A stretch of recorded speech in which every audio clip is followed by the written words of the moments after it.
Hi everyone, welcome.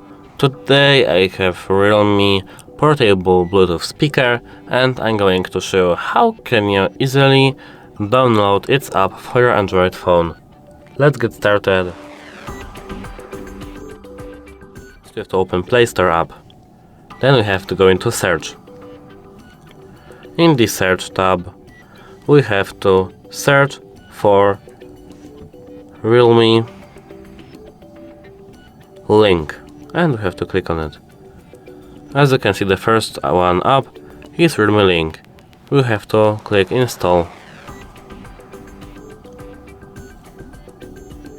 It's this one which has 10 million downloads.